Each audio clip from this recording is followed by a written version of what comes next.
One thing that has kept me calm and centered during the coronavirus is perspective.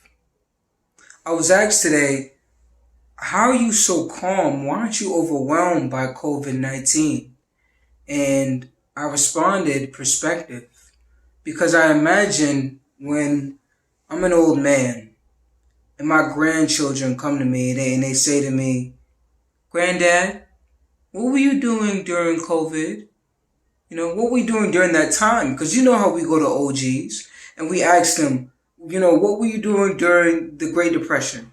What were you doing during civil rights? What were you doing during the Cold War? What were you doing in these crisis or pandemic or plague-like or very tense political times in these periods? What were you doing?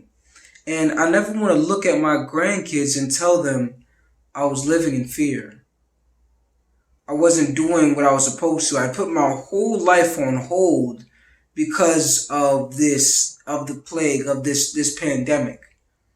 I want to tell them that during this time I was working on myself. I was working on my values. I was solidifying my mission. I was figuring out what I wanted to do with my life and what trajectory I was going with my goals, and I was planning, I was formulating, I was meeting the people that were going to be pivotal in my success and that I was going to be pivotal in their success as well.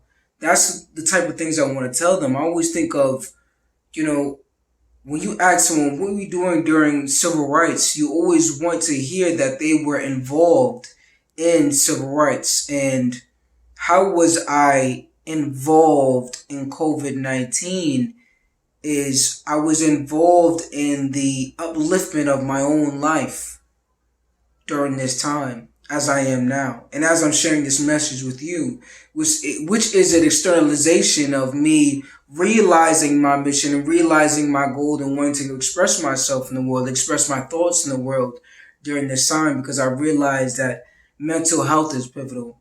Having a vision for your life is pivotal. Having a mission is pivotal. Having values is pivotal, and having actions that solidify those values is pivotal. Having goals is pivotal. If no matter what externally changes, if you know your values, then you're good to go. Because when you have your values, even though everything external may change, you know where to pivot because you know you have a foundation. You have a solid foundation. And for me, my values are called SEIPFAS. It stands for SEIPFAS. That's spiritual, emotional, intellectual, physical, financial, artistic, and social growth. Anything I do springs from those values. So I know that whatever goals I do or whatever actions I have, my values are always in place. And it keeps me centered. It keeps me calm because I know what direction I'm going from. And I know what foundation I'm growing from. Perspective. That's how you keep yourself from being overwhelmed during this time of COVID-19. Bless. This is Reverend Rah.